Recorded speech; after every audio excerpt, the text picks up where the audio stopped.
자, 이번 시간 페이지 192페이지 가시면 하자 심사 분쟁 조정위원회 관련해서 내용들을 몇 가지 확인해 보도록 하겠습니다.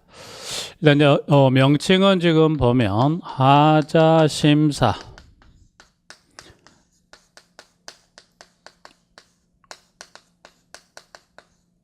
분쟁 조정위원회다 해서 지문이 일단 이 하자 심사 분쟁 조정위원회다 나와 있는 부분들인데, 일단 이 위원회는 어떤 일을 합니까? 이제 보니까 일단 지문이 1번에 동그라미 1번에 담보 책임 및 하자 보수 등과 관련한 사무를 심사 조정 및 관장하기 위해서 국토교통부에 하자 심사 분쟁 조정위원회를 둔다. 그래서 이 하자와 관련된 사무 밑에 나와 있는, 일단은 먼저 동그라미 2번에 동그라미 2번 일단 기억, 하자 여부 판정, 니은, 하자 담보 책임 및 하자 보수 등에 대한 사업 주체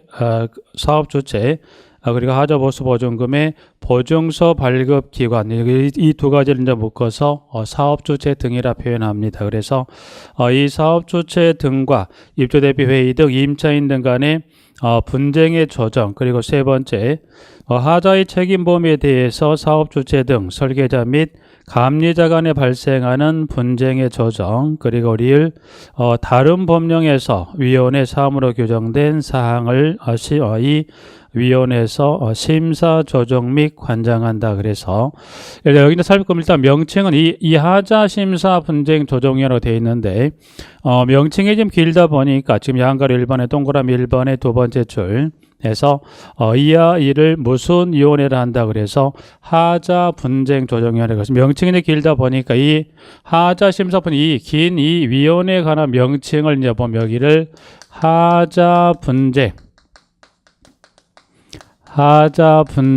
조정위원회라 해서 명칭은 일단 이렇게 해서 일단 결국은 이 명칭은 같더라. 그래서 이 하자 심사 분쟁 조정위원회라는 명칭을 줄여서 명칭을 어떻게 표현하더라. 그래서 이 긴 명칭을 이와 같이 하자 분쟁 조정위원회라 이 부분을 칭하기도 합니다. 그래서 일단 하자 분쟁 조정위원회 하나 확인할 수 있습니다. 여기는 일단은 먼저 일단 이 위원회에 관한 명칭 하나 정리했었고요. 구성에 이제 관련된 부분에 양가로 2번에 가보면 위원회 이제 구성 등에 관해서 동그라미 1번부터 나와 있는 부분들인데, 자, 그럼 일단 동그라미 1번. 자, 여기 이 하자 분쟁 관련 좀 몇 가지 간단한 내용을 쭉 확인해 볼 건데, 자, 그러면 구성은 어떻게 할 거냐. 그래서 위원장 1명을 포함한 몇 명이냐면 50명 이내 위원으로 구성합니다. 그래서 여기 이제 위원회에 관한 구성. 일단 여기서는 이제 보시면 이 하자 분쟁 조정 위원회에 관한 부분을 정리했던 부분으로서 위원장 1명을 포함 여기는 총 몇 명이냐면 여기는 50명 이내 해서 일단 인원수 정도 간단하게 해서 50명 이내 위원으로 이 하자 분쟁 조정위원회를 구성을 합니다. 그래서 지금 50명 이내로 구성을 합니다라고 되어 있는 부분 하나 확인하고요. 자, 그 다음에 동그라미 2번. 그래서 그러면 이제 보시면 여기서 이제 이 하자 분쟁 조정 위원회에서는 이 위원회에 관한 명칭도 하나 기억해야 되겠지만 명칭을 밑에 나와 있는 동그라미 2번.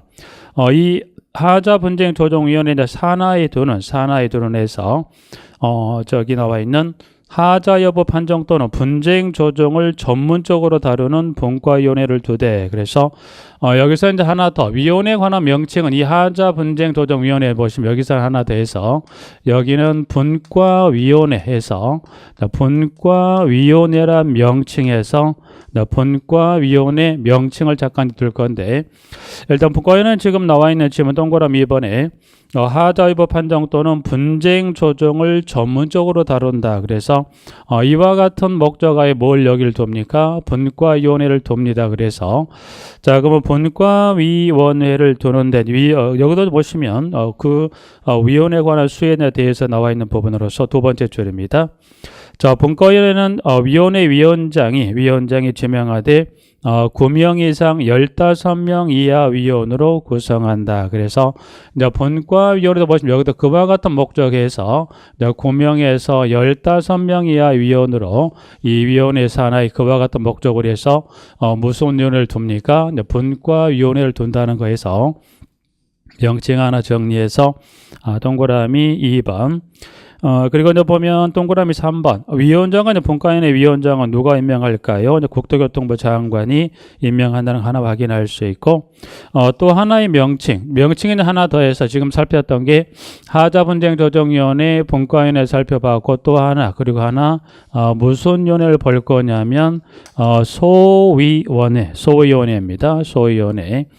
자, 소위원회는 일단 지금 동그라미 지문의 4번입니다. 자, 위원장은 분과위원회별로 사건의 심리 등을 위하여 전문 분야 등을 고려해서 3명 이상 5명 이하 위원으로 소위원회를 구성할 수 있다. 그래서 그와 같은 목적 하에서 명칭에 보면 소위원회를 두네. 소위원회는 3명에서 몇 명? 5명 이하 위원으로 소위원회를 둘 수 있다. 그래서 일단 이 하자와 관련된 어떤 위원회에 관한 명칭에 대해서 일단 기본적으로 명칭은 일단은 3가지에서 이 하자 분쟁 조정위원회, 분과위원회 그리고 소위원회 관련해서 위원회 명칭은 이 하자 분쟁 조정위원회, 분과위원회 그리고 소위원회에서 3가지 위원회 명칭 정도 하나 확인하시고 여기 이제 그 위원회에 관한 수 정도, 수치 정도는 간단하게 한번 눈으로 확인하시고 지금은 들어오면 들어온 대로 들어오지 않는 대로 정리해서 위원수 정도 정리, 이 명칭 하자분쟁 조정위원회, 분과위원회, 소위원회 명칭 하나 확인하시면서 인원수 정도 하나 확인합니다. 자, 5번은 지금 5번은 설명하고 있냐면 5번은 지금 여기입니다. 5번은 여기 지금 동그라미 지문 번호로 갔을 때 동그라미 5번은 지금 뭘 말하고 있냐면 이 하자분쟁 조정위원회 위원은 여기 위원장 1명을 포함해 50명이라고 그랬어요. 그러면 이 50명 이내 위원으로 구성되는 위원회엔 어떤 사람들이 이 위원으로 들어올 거냐 그래서 지금 여기 이제 교재 번호로 봤을 때 동그라미 5번 이 5번에 해당되는 자들로 해서 위원장 1명을 포함 몇 명? 50명 이내 구성한다 그래서 5번에 이제 가보니까 기역, 공무원에 관한 직군에서부터 마지막 이제 지금 가시면 비읍번에 이제 여기는 뭐 건축사나 기술사 관련 업무 10년 이상 종사한 관련되던 자도에서 위원회를 구성한다는 거에서 여기 이제 지금 현재 5번에 관련된 기역에서부터 마지막 비읍에 따른 세부적인 위원회에 관한 직군 정도는 여기서는 뭐 따로 여기는 정리할 필요는 아직 없겠다. 그래서 일단은 그와 같은 자들로 해서 50명의 위원으로 구성을 한다는 것. 자, 밑에는 임기 정도 하나만 간단히 확인할게요. 임기는 밑에 지금 동그라미 8번. 자, 위원장과 공무원이 아닌 위원의 임기는 2년으로 하되 연임할 수 있으며 보궐위원의 임기는 전임자의 남은 임기로 합니다라고 해서 임기에 관한 규정 하나 확인할 수가 있습니다. 그래서 동그라미 6번 정리 하나 했고요. 자, 그러면 회의에 관련한 것만 간단하게 한번 정리하고 일단 그러면 회의는 지금 보시면 여기 지금 나와 있는 대로 회의는 지금 보시면 이 하자 분쟁 조정위원회부터 마지막에 소위원회에 관한 부분들인데 그 다음에 쭉 읽어만 가면서 한번 지문 한번 확인하는 형태로 정리한다고 하면 지금 양가 밑에 양가로 3번 이 위원회 회의 등에 이제 보시면 동그라미 1번에 자, 위원장은 전체위원회, 분과위원회, 소위원회 회의를 소집하며 해당 회의의 의장, 즉 의장은 그 회의를 주재하는 사람을 말하겠죠. 그래서 의장은 누가 되냐 그래서 다음 구번에 따른다 그래서 기억. 자, 전체위원회라는 건 50명이 다 모이는 그 위원회 회의를 주재하는 것은 의장은 누가 됩니까? 위원장이, 그 다음 분과위원회는 분과위원장이, 예외적인 경우 있다. 그러면 배제하고 일단은 지금 원칙은 분과위원회는 누가 위원장이 됩니까? 분과위원장이. 그리고 소위원회는 누가 됩니까? 소위원장이 그 회의를 주재하는 의장으로서 1년의 사항에 대해서 심의 조정한다는 것 확인할 수 있습니다. 자, 일단 그래서 3번에 동그라미 1번 정리했고 동그라미 2, 3, 4. 2, 3, 4는 이제 보시면 전체위원회 그리고 세 번째 분과위원회, 네 번째가 소위원회 관련해서 전체 전체위원회, 분과위원회, 소위원회 관련했을 때는 방금 봤던 인원수 최소 50명 이내고 5명에서 15명이야. 3명에서 15명. 그러면 결국 각각 이 하자 분쟁 조정위원회부터 소위원회 구성이 되어 있다면 각각의 그 위원회별로 일정 사항을 심의 조정을 할 겁니다. 그러면 결국 심의 조정한다는 건 지금 최대 50명 이내 최대 15명이야. 최대 5명 뭐 이하에서 최대 이 인원에 해당되는 수들이 뭐 해줘야 돼요? 나와줘야 되죠. 그래서 그럼 최소 여기서는 간단히 한번 가면서 세 가지 위원회 가볼 것은 최소 그러면 방금 살펴본 이 위원회에 관한 이 구성원들 중에 최소 몇 명이 출석을 해야 회의를 개의하고 그리고 개의가 됐다면 출석했던 인원들 중에 몇 명이 찬성을 해야 의결할 것인지 해서 여기 이제 보면 이 세 가지 관련 위원회 관련해서 개의와 의결에 관한 정족수 정도 간단하게 확인하면서 내용을 정리하면 제가 쭉 한번 읽어가면서 그 부분 한번 확인하도록 하겠습니다. 지금 동그라미 2번이 전체위원회 관련해서 동그라미 2번 전체위원회는 다음에 해당하는 사항, 일단 그 기억, 니은, 티귿에 해당하는 사항을 심의하게 한다. 그래서 이 경우 회의는 제적위원 과반수 출석으로 개의하고 출석위원 얼마? 과반수 찬성으로 의결한다. 그래서 개의는 일단은 그 제적위원회 과반수가 의결로 효를 갖는 것은 얼마가 출석위원 얼마가 과반수 찬성으로의 의결이 있어야만 가능하는 거고. 자, 동그라미 3번 분과위원회 잠깐 볼까요? 자, 분과위원회 보시면 하대부 판정 또는 분쟁 조정 사건을 심의 의결하며 회의는 구성원이 얼마, 과반수 출석으로 개의하고 출석위원 얼마, 과반수 찬성으로 의결합니다. 그래서 여기는 이제 이 9명에서 15명 이하로 구성됐다면 이 구성된 인원 중에 얼마가 이 제적위원회 과반수가 그래 출석위원 얼마가 과반수가 찬성을 하게 되면 의결 효력을 갖는 거고. 자, 4번이 지금 소위원회 관련해서 그 개의와 의결에 관한 부분을 설명하고 있는 건데, 자, 소위원회는 다음에 해당하는 사항, 그래서 이제 기억범부터 쭉 해서 미음. 이제 기억에서 미음에 해당되는 사건을 심의 의결하나 소관 분과위원회 사건에 대한 심리 등을 수행하며 회의는 구성원 과반수 출석으로 개의하고 출석위원 전원의 찬성으로 의결합니다. 네, 그래서 여기 방금 봤던 이 세 가지 위원회에 관련한 부분들 중에 보시면 소위원회만큼은 그 인원의 수가 많지 않다 보니까 여기는 이 개의는 최대 3명에서 15명이나 3명에서 5명까지 구성됐던 이 위원들 중에서 개의는 과반수 그리고 의결로서는 출석위원 얼마가 전원이 그렇죠. 그래서 소위원회만큼은 이 의결에 관한 정족수는 이 두 가지는 과반수였던 반면에 소위원회 회의에 대해서 여기는 전원의 찬성이 있어야 여기는 뭐더라 의결로서 효력을 갖습니다. 그래서 회의 등에 관한 부분 한번 쭉 간단히 정리했습니다. 자, 한 장을 넘겨서 하자 심사 정도 쭉 한번 잠깐 넘어가고요. 자, 그 다음 밑에 양가로 5번하고 양가로 6번 정도 잠깐 한번 확인할게요. 6번 정도. 자, 이제 조정 신청이 들어왔으면 조정 등의 처리 기간 등이다. 그래서 그 부분 하나 좀 잠깐 볼까요? 부분 등은 이제 교재를 가면 양가로 6번 나와 있는 부분에 이제 195페이지인데 조정 등의 이제 처리 기간 등이다라고 나와 있는 부분들입니다. 부분 등.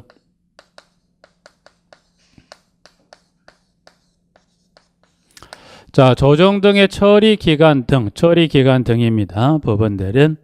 자, 동그라미 일단 1번. 자, 하자 분쟁 조정위원회는 조정 등의 신청을 받은 때는 지체 없이 조정 등의 절차를 개시한다. 이 경우 위원회는 그 신청을 받은 날로부터 60일 이내에 그 절차를 완료합니다. 그래서 일단은 조정 신청이 들어오면 완료는 며칠 이내 완료해야 돼요? 60일 이내 절차를 완료하게 되어 있습니다. 부분들은 지금 교재는 195페이지 우측 양가로 6번이죠. 양가로 6번에. 그래서 우측에 양가로 6번에 조정 등의 처리 기간 등에 지금 동그라미 1번을 보고 있는데 자, 그럼 일단은 조정 신청이 들어오면 지체 없이 절차를 개시를 해서 완료는 며칠 이내 완료합니까? 해서 여기는 60일인데 지금 양가로 가보니 60일 이내 완료하는 건 맞지만 혹시나 그 주어지는 대상 지문이 무슨 지문이라면 봤더니 만약에 주어지는 대상의 부분이 무슨 부분이다.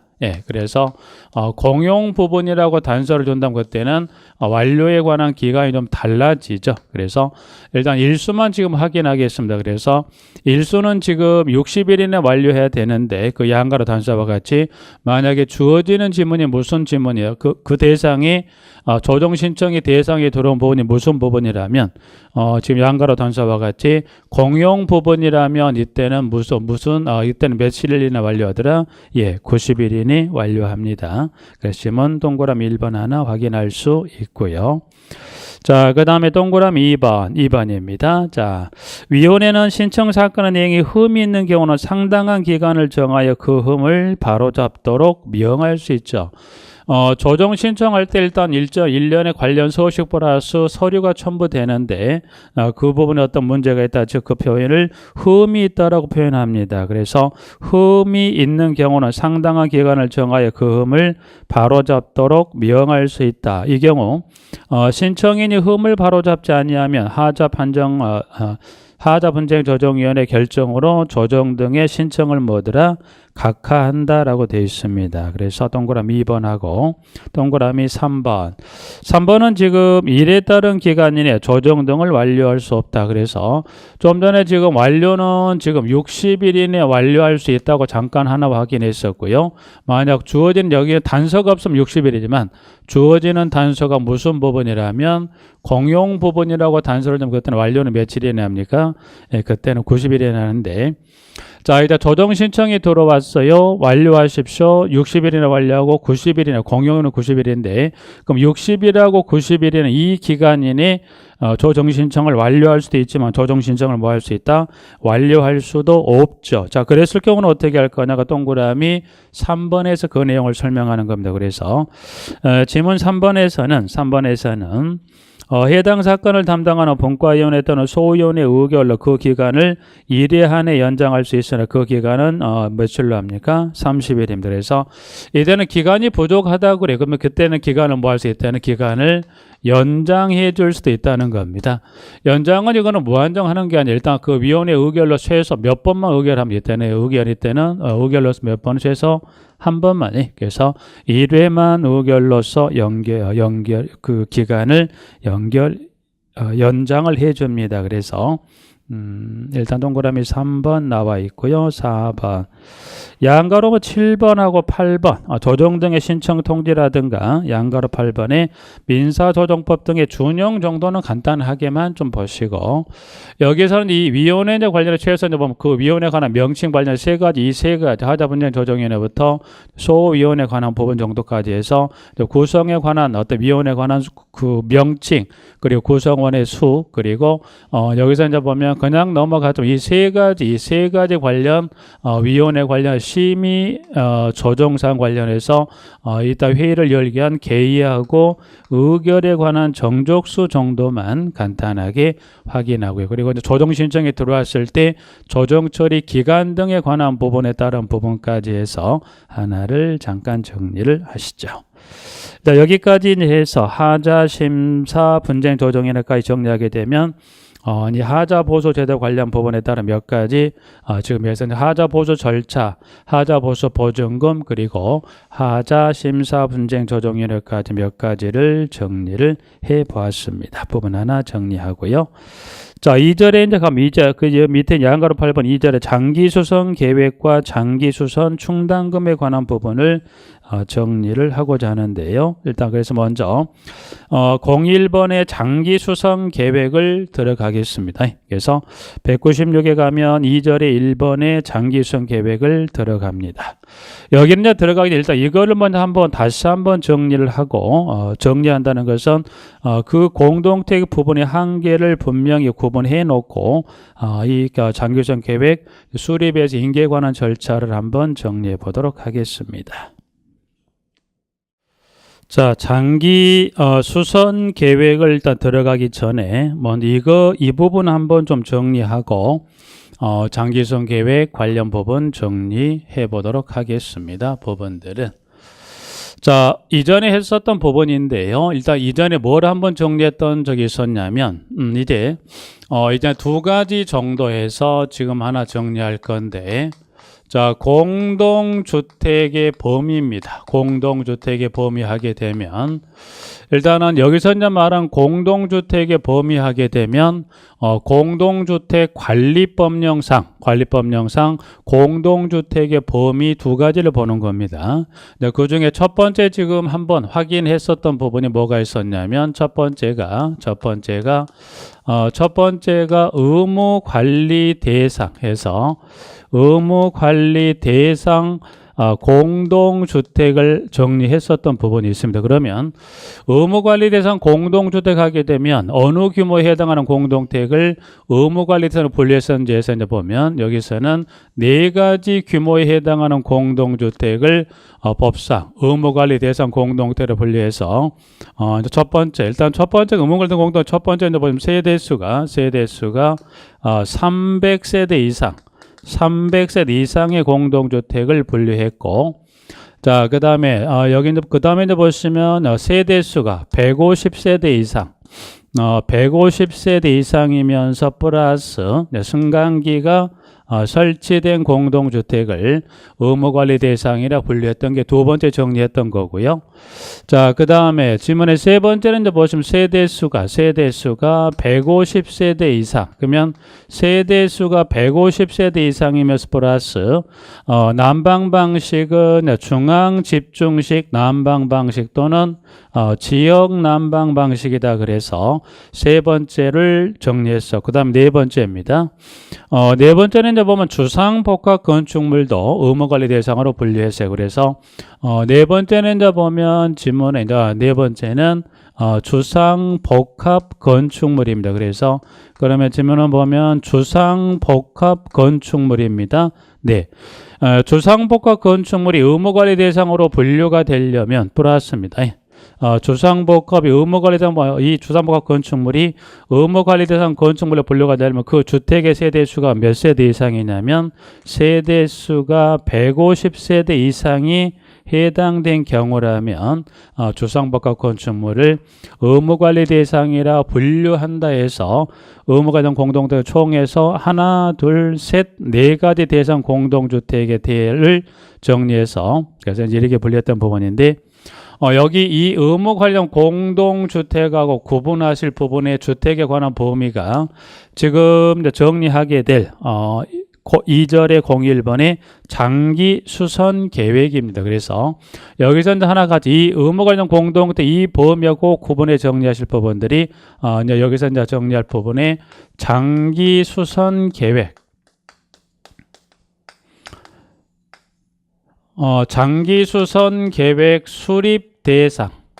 장기수선 계획을 수립해야 되는 공동주택이 있다. 그래서 장기수선 계획은 이제 보시면 장기수선 계획은 해서 장기수선 계획은 공동주택 주요 시설의 보수 교체 등에 대하여 수립하는 장기 계획을 이거를 장기수선 계획이라고 그랬습니다. 그러면 이 장기수선 계획은 공동주택이 무조건 다 수립하는 게 아니라 이 장기수선 계획을 수립해야 될 공동주택의 범위를 법에서 정해놓은 게 있어요. 그러면 여기서는 장기수선 계획을 수립할 공동주택의 범위는 지금 방금 좌측에 정리했던 의무관리 대상 공동주택하고 잠깐 비교해 본다면 자 그럼 여기도 마찬가지 여기도 장기수선 계획 수립은 세대수가 300세대 이상 이 부분입니다. 일단 그래서 지금 좌측 우측에 보시면 이 공동주택 범위 두 가지인데 이때는 의무관리 대상과 장기수선 수립되는 공동주택 범위 두 가지는 첫 번째는 똑같습니다. 300세대 이상은 똑같지만 그러나 두 번째, 세 번째, 네 번째는 조금 다릅니다. 다르다는 건 다른 건 아니고요. 여기 두 번째에서는 세대수가 여기는 세대수가 빠진 승강기가 설치되거나 그리고 세 번째는 난방은 중앙 집중식이거나 또는 지역 난방 방식인 경우라면 그리고 네 번째는 여기는 주상복합 건축물이면 그래서 주상복합 건축물이면 네 그래서 주상복합 건축물이면 여기는 장기수선 계획을 수립한다. 그럼 결국 이게 나중에 보면 지금 이게 복잡한 내용은 아닌데 이거를 두 개를 명확히 구분해 놓지 않으면 장기수송 계획 수립 대상 공동택을 물어도 뭡니까? 승강기나 중앙지역이나 주상복합을 주게 되면 이 뒤쪽에 세대수가 150세대 이상이 되어야 됩니까? 그건 아니면 여기는 단순히 뭐만 하면 돼요. 승강기가 설치된 공동주택이라면 중앙 또는 지역 난방 방식 공동택이라면 그리고 주상복합 건축물이라고 해서 여기는 세대수하고 관계없이 승강기부터 해서 주상복합 건축물에 해당한다면 그때는 장기수선 계획을 수립을 하게 됩니다. 부분들 그래서 그 부분 정도 하나 주의를 해두셔서 일단 먼저 이 부분 정리하면 되겠습니다. 여기는 첫 번째 특히 두 번째와 세 번째 여기는 세대수가 등장한다 안 한다? 등장하지를 않는 그 우를 조금 여기서 먼저 정리하시자는 겁니다. 그래서 일단은 이 첫 번째부터 이 네 번째 이 주상복합 건축물까지 해당한다면 자 이제 그러면 수립을 누가 할까? 그래서 이제 보죠. 일단 범위는 이제 방금 좌우측 두 가지 구분해 두시되 자 그러면 지금 이 중에 300 이상부터 주상복합 건축물이라면 이때는 수립을 누가 할까요? 양갈 1번에 가봤더니 자 다음에 어느 하나에 해당하는 공동택을 건설 공급하는 사업주체 또는 리모델링하는 자입니다. 자 여기서도 이제 보시면 하나 방금도 여기 세대수를 혹시 집어넣는 그런 실수를 할 수 있는 부분도 있었다면 여기서도 하나 주의하실 게 자 그럼 이와 같은 이 300세대 이상부터 이 해당되는 건축물이라면 이때는 수립은 누가 하냐 수립에 관한 대상을 물었을 때는 사업주체가 수립합니다. 맞습니다. 근데 사업주체도 수립하지만 누구도 수립하냐는 걸 알고 계시면 이때는 여기는 사업주체도 하지만 여기도 누구도 하면 여기는 사업주체도 하지만 여기는 리모델링 그래서 리모델링을 하는 자입니다. 그래서 여기는 사업주체도 수립하지만 누구도 수립하더라 리모델링을 하는 자도 그래서 여기는 보면 리모델링을 하는 자도 수립한다는 것 이 부분 조금 주의해서 하나 봐두시면서 자 그러면 리모델링을 하는 자는 그 공동택의 공용부분에 대한 장기성을 수립하여 사용검사 양가로 닫고 사용검사 신청할 때 사용검사권자에게 제출하고 사용검사권자는 이를 그 공동택 누구에게 인계합니까? 관리주체에게 인계합니다. 그래서 이와 같은 수립했던 것을 사용검사권자에게 넘겨주면 사용검사권자는 그걸 가지고 있다 누구에게? 해당 공동주택의 관리주체에게 넘깁니다. 이 경우 사용검사권자는 사업주 또는 리모델링하는 자에게 장기수선 계획에 보완을 요구할 수가 있습니다. 네. 1, 2, 3, 4 정리했었고요. 교육. 그럼 일단 이 장기수선 계획 일단 이와 같은 대상이면 이걸 수립을 했습니다. 네. 수립을 했으면 이거를 일정의 법에 따른 주기마다 이거를 검토하고 나서 조정하는데 이 조정하는 일이 쉽지가 않다는 거예요. 그래서 법에서는 장기수선 계획을 조정하기 전에 뭐가 필요하냐면 조정 교육이 필요하지 않겠는가. 그래서 밑에 양가로 2번에 나와 있는 지문에 자 관리주체는 장기수선 계획을 검토하여 해당 공동주택의 관리사무소장으로 하여금 국토교통부령으로 정하는 바에 따라 시도의사가 실시하는 장기수선 계획의 비용 산출 및 공사 방법 등에 관한 교육을 받게 할 수 있다. 그렇죠? 그럼 일단 여기서 이제 보면 이 조정 교육을 이 조정의 실시권자 그러면 이 조정 교육의 실시권자는 누가 기냐 그래 봤더니 지문 그대로 나온 것 보니까 실시권자는 누가 실시권자냐면 시도지사가 해당 공동택 관리사무소장을 대상으로 시도지사가 이 비용 산출 및 공사 방법 등에 관한 교육을 받게 그 교육을 공사 방법 등에 관한 내용을 토대로 해서 조정 교육을 실시합니다. 네, 그래서 이 조정 교육은 실시권자를 가장 하나 확인하실 거면 이 조정 교육의 실시권자가 누구일까요라고 했을 때는 시도지사가 관리사무소장에 대해서 교육을 실시합니다. 그래서 실시권자 하나 확인할 수 있는 것 잠깐 하나 보고요. 자 밑에 양가로 02번에 장기수선 수립 기준에 대해서 이제 보시면 나와 있는 부분들인데 그러면 요 장기 장기 수송 계획. 그러면 결국은 요 장기 수송 계획입니다. 그러면 장기 수송 계획을 수립한다고 그랬어요. 그러면 장기 수송 계획을 수립을 하는데 장기 수송 계획을 일단은 전혀 부분은 관계가 당연히 없는 거. 그러면 장기 수송 계획은 공동주택의 무슨 부분에 대해 수립을 하냐면 여기는 공동택의 공용 부분에 대해서 장기수송계획을 수립을 합니다.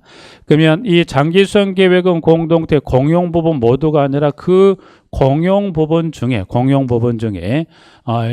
일단 여기 장기수송계획 공동택 공용 부분 중에 주요 시설의 보수 교체죠. 이 보수 교체에 대하여 수립하는 장기 계획을 무슨 계획이다? 이거를 장기 수선 계획이다 라고 했습니다. 그러면 결국 공용 부분 중에서 어느 부분을 따로 정하는 게 있더라. 그러면 공용 부분 모두가 아니라 그 공용 부분 중에 무슨 시설을 따로 정해놓은 게 있다는 겁니까? 주요 시설을 따로 정해놓고 그 주요 시설로 분류가 된 공용 부분에 대해서 문제가 생기면 뭐하자? 보수하고, 그리고 법에 따른 어떤 교체 주기가 된다면 교체를 하게 되는데, 자 그러면 여기서 말한 이 주요 시설의 주요 시설의 범위를 어느 부분을 할 거냐는 여기는 어디서 정해? 여기는 법에서 정해놓은 이와 같은 대상 부분을 말합니다. 그래서 자 교재는 지금 197페이지 그 상단 일단 지금 상단에 갔을 때 일단 번호로 봤을 때 여기 주요 시설의 번호로 봤을 때 동그라미 1번에 건물 외부입니다. 그래서 자 건물 외부부터 쭉 해서 건물 외부도 보니까 지붕 외부 창문에서 1번에 건물 외부가 아니라 외부 모두가 아니라 건물 외부 중에 이와 같은 대상 시설을 뭘로? 주요 시설로 분류한다는 것. 그다음 2번에는 건물 내부도 그와 같은 대상에 대해서 여기도 주요 시설로 분류한다는 것. 3번은 이제 각종의 설비죠. 그래서 3번은 이제 보니까 그 박스에 들어있는 각종의 설비에 관한 내용들이 전기, 소화, 승강기 및 지능형 홈 네트워크 설비, 그리고 한 장을 넘겼을 때 4번은 급수가스 배수 및 환기 설비, 5번은 난방 및 급탕 설비, 6번은 보니까 5개 부대 시설 및 5개 복리시설입니다. 그래 쭉 해서 보니까 1번의 건물 외부부터 마지막 5개 부대 시설과 그리고 복리 시설 있죠. 그래서 이 5개 부대 복리에 대해서 공용 부분 중에 보면 주요 시설하게 되면 방금 박스표로 확인했듯이 법에서는 1번의 건물 외부부터 해서 5개 부대 복리시설까지를 공용 부분 중에 주요 시설이라 분류해서 1번부터 6에 해당하는 이 대상 시설에 문제가 있다면 보수하고, 또 그 박스표에 나와 있던 대로 뭐 전면 교체나 전면 수리나 일부 교체나 일부 수리 에 따라서 때가 되면 뭐 하더라? 교체나 수리를 해야 되는 부분을 정해놓은 박스표가 이와 같이 법으로 규정을 따로 정하고 있다는 겁니다. 박스표 일단은 한번 지금 여기는 이 박스표는 있는 내용만 잠깐 확인하시면서 내용을 보시면 될 것 같고요. 자, 그래서 이제 그 부분 하나 정리를 하고요. 자, 한 장을 그냥 그 박스표를 넘어서 한 장을 넘어가 봅니다. 자, 박스표를 넘어서 한 장 부분까지 나와 있습니다. 자, 한 장을 넘겼을 때 03번 장기 수선 계획의 조정입니다. 조정은 지금 좀 전에 봤던 조정은 지금 조정 교육을 실시한다고 지금 잠깐 봤었던 부분인데, 자, 조정 교육을 실시합니까? 예. 그럼 조정 교육을 실시한다는 건 밑에 이제 동그라미 3번에 01번 양가 1번에 조정의 주체 입조대비 회의와 관리 주체는 장기수송 계획을 국토교통부령으로 정하는 바에 따라 조정할 수 있으며, 수립 또는 조정된 장기수송 계획에 따라 주요 시설을 교체하거나 보수해야 한다. 조정의 주기 등 좀 잠깐 볼까요? 조정의 주기. 그럼 이 조정은 조정 교육도 중요하지만 조정 주기. 그러면 장기수송 계획은 이거는 한번 이거를 수립할 때 이자들이 사용 검사권들을 거쳐서 관리 주체에게 넘겨주면 넘겨받은 관리 규약을 이걸 가지고만 있는 게 아니라 이게 때가 되면 이거를 뭐 하게 돼 있냐면 조정 주기에 따라 조정을 할 수도 할지 않을 수도 있지만 일단 그러면 조정 주기는 이와 같은 주기에 따라서 장기 넘겨받은 장기 수송 계획도 뭐 합니까? 조정을 하게 돼 있습니다. 질문은 지금 동그라미 1번에서 자, 관리 조치는 장기 수송 계획을 3년마다 검토하고 필요한 경우 이를 국토교통부령으로 정하는 바에 따라 조정하여야 합니다. 그러니까 검토를 합니다. 그러니까 일단 조정 주기란 것은 3년의 주기가 도래했을 때 자, 검토합니다. 네, 필요하다고 판단이 되면 조정하는 거, 필요하지 않으면 필요하지 않다고 판단이 되면 조정하지를 않습니다. 그래서 여기는 3년마다 검토하고 필요한 경우 이를 국토교통부령으로 정하는 바에 따라 조정하며 수립 또는 조정된 장기수송 계획에 따라 주요 시설을 교체하거나 보수한다. 이 경우 입주대비 회의와 관리 조치에는 장기수송 계획 검토사항을 기록하고 보관한다. 2번, 3번. 자, 3번은 자, 입주대비 회의와 관리 조치에는 주요 시설을 신설하는 등 관리 여건상 필요하여 전체 입주자 과반수 서면 동의를 받은 경우에는 장기수송 계획을 수립하거나 조정한 날로부터 3년이 경과하기 전에 장기수송 계획을 검토와 이를 조정할 수 있다. 그러니까 조정의 주기는 꼭 3년이 되어야만 하는 게 아니라 3년이 됐을 때 검토하고 조정할 수도 있지만 또는 경우에 따라서 관리 여건상 필요하다는 판단이 선다면 그때는 뭐 하더라? 이 3년이 경과하기 전에도 이와 같은 동의 절차 후에 장기수송 계획을 3년 경과 전에도 뭐 할 수 있다? 조정할 수도 있다는 것 정도 하나만 간단하게 보시죠. 그래서 일단은 장기수송은 넘겨받은 장기수송 가지고 있는 게 아니라 경우에 따라 조정할 수도 조정하지 않을 수도 있지만 그러나 꼭 3년의 주기가 아니라 3년이 아니라 3년의 경과되기 전이라도 이와 같은 필요에 의해서 장기수송 계획 때 뭐 할 수 있다? 조정할 수가 있다는 겁니다. 네. 그래서 장기수송 계획의 조정 3번 정리했고 4번 정도 간단하게 좀 읽어보시면 될 것 같습니다.